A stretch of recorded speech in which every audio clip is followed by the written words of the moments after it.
Hey everybody, had a little bit of a reefer breakdown this week. Didn't end up being all that serious, but did learn a couple really valuable things, possibly from a carrier technician that might help you out if you ever have a similar breakdown. Might save you a little bit of money, help you make a better decision. And so stick around and we'll get right to it. If you're a reefer hauler, this is not what you want to wake up to in the morning. A yellow light. Luckily it's still running here.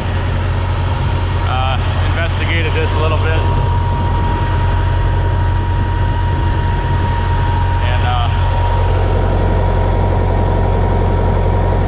you can see the alternator's not charging.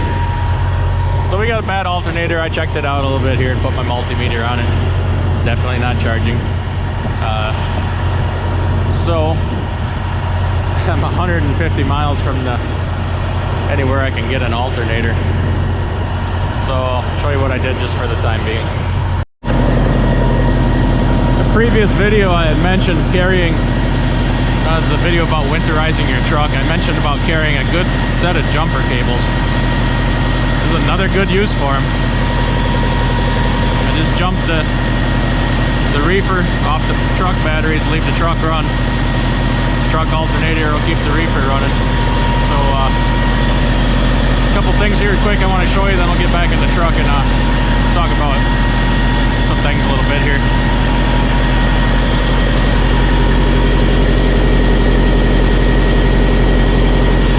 Be very careful when hooking up your jumper cables like this to the reefer. Do not reverse the polarity, you will fry that thing. The brain box is very sensitive and it ain't cheap. So if it's dark, get a flashlight and just be extra careful about, you know, negative to negative, positive to positive, just like anything else. You fry that brain box and you could lose a load. That's very expensive. So we just hooked up to the battery box here, and I'll talk about this battery a little bit. It's much warmer in here. It's like 5 degrees outside and that wind is just relentless. I don't know what the wind chill is, but it sucks. So, a couple things. With that jumper cable on there like that, you could run around like that for quite some time without an issue. It'll keep you running. Tie the jumper cables up nice, but leave enough slack so you can make your turns and the cable can follow you. I didn't do that. I'm gonna go ahead and get this fixed because I got a picky customer here with this load, and if I pull in and they check my temp, see that warning light on, see the jumper cables, they're probably gonna friggin' freak out that something happened to their load and it didn't. The temperature is maintaining just fine at 10 below zero. And they got the tattletale in there, so I don't want to run any problems with them.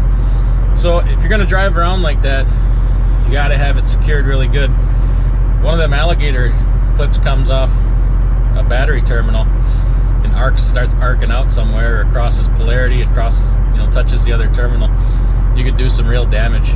So I'm gonna make myself a set of cables like that. Those are 2-gauge jumper cables, 20 feet long. I'm gonna get something like that and put ring terminals on the end, so when this happens I can fasten them down to the battery.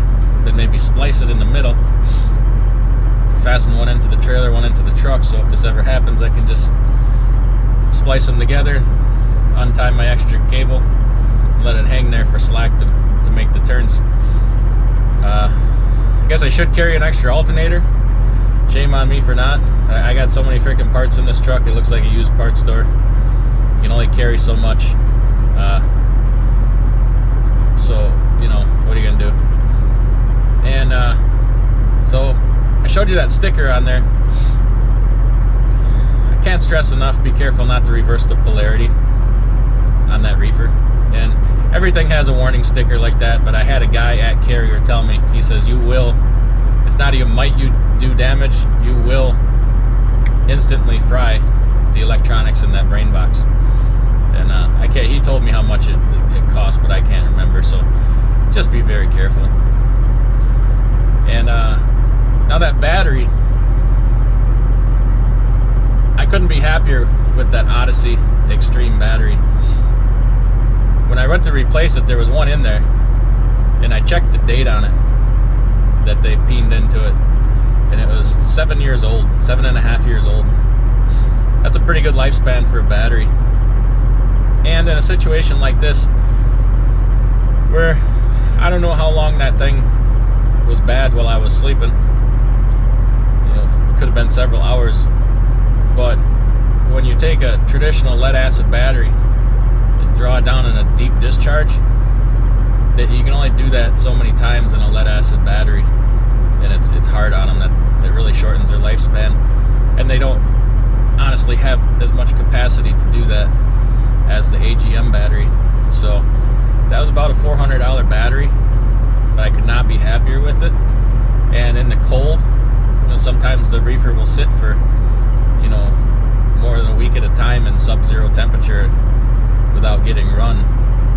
And as long as I have the fuel treated, that AGM, that big battery, it's a 2150 amp battery, cranks that motor over like nothing. Doesn't even struggle. So pretty happy with that Odyssey battery, and I'd highly recommend it. To me personally, it's worth the money. Cargo claims are very expensive, and it's something, you know, you want to minimize the risk.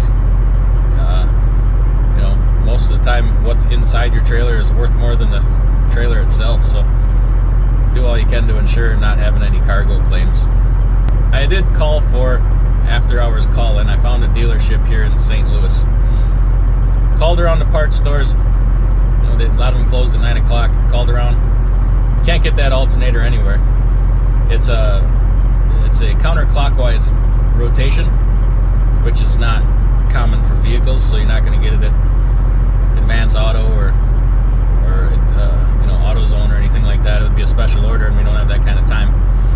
So that leaves a Carrier or Thermo King dealer, and at Saturday night at 8 o'clock they're all closed, and they're closed on Sundays, and Monday's a holiday. So I'm not gonna sit here like this in this, you know, without it functioning properly, because I do have another reefer load to pick up also.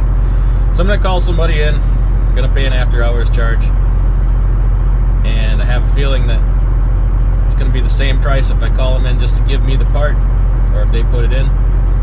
So if it's the same price, I'm just gonna have them put it in, because it's 5 degrees outside and that wind is just freaking nasty. So if he allows me to videotape it, I will talk to him a little bit, but if not, I'll just be back and show you the final bill, show you what the damage is, and then I guess you can decide from there if it's worth you carrying an extra alternator around, or go ahead and rig up some cables like that. It's not a bad idea. I mean, if I had those cables and I was satisfied how secured they were, I could run around indefinitely like that if you had to. But we are all fixed up, making our delivery here. I want to talk a little bit about the bill. I'm not going to complain about it. I'm very thankful to have this thing taken care of on a weekend here. As I suspected, there was a minimum charge here for call out, giving me the part or labor, whatever, so I just had him install it. It was a 2-hour minimum charge, but the nice part was he only charged me regular shop rate instead of like you know, time and a half or whatever. So something new I haven't seen before. Well, we'll go over it here. Environmental charge $9.50. Shop supplies $31.68. That seems pretty high to me, but I put a new belt on, $5.77. The alternator itself was $225. Something I haven't seen before is they charge me a technology fee. So that's a new one for me. Drives me batty. $180 an hour labor rate, or 100 and, what does it come out to? $144 an hour labor rate, and your computer software can't be included in that, but whatever. That's why we're trying to do more things ourselves here. Something I wanted to share, I learned a couple things that might save you some money should this ever happen to you. Might just make a better decision, or not as quick a decision. I asked the guy, I looked and this was only drawing 9.5 amps at a rolling idle. So I wanted to know how long it could run like that with no alternator. said the longest he's ever seen one run was 15 hours, which kind of blew my mind. I never would have thought it could run that long, but that'll vary. He said depending on how good your battery is, and you know, if you're high idle, or if you're just kind of idling along, or if you're start and stop, whatever. I was just kind of on a slow rolling idle. It was cold outside, so it didn't have trouble keeping 10 below zero in the trailer. And then with a good battery, it would have lasted a long time. So the strategy I could have taken is to, you know, run all day with it on idle, you know, running along, and then at night just throw the jumper cables on it and let it charge all night. Or when I stop for a half-hour break, throw the jumper cables on it. But I really didn't want the customer to see that, and I'm here getting unloaded, and as of now, there's no issue. Reefer was only off for about 22 minutes. I had him get all the tools and parts ready before we flipped that switch to off. It only went down to, got as far as 2 below zero, so temperature recorder shouldn't pick that up at all. No different than if it went into a defrost. And then also, you know, I was kind of worried because the second thing I learned, I was worried because it dropped down to 12 volts or 12.1 volts, can't remember. On most vehicles, if you drop down to that 12, you know, right around that 12 range, you're in trouble. You don't have much time left. But he said that these carrier units are designed to run all the way down to 10.9 volts, which surprised me again. Never would have expected that. So if you kind of keep an eye on your voltage, see how many amps you're drawing, you can run a long time like this and not have to panic about it. But waking up and seeing that yellow light on a reefer is just can be a panic situation, especially if you got like a load of ice cream on or something. So anyway, just wanted to pass along those 2 bits of information so that if you ever have an alternator go out, can make a good decision. Maybe you want to just go ahead and get your load off before you go ahead and get that fixed. So, all right, take care. We'll see you next time.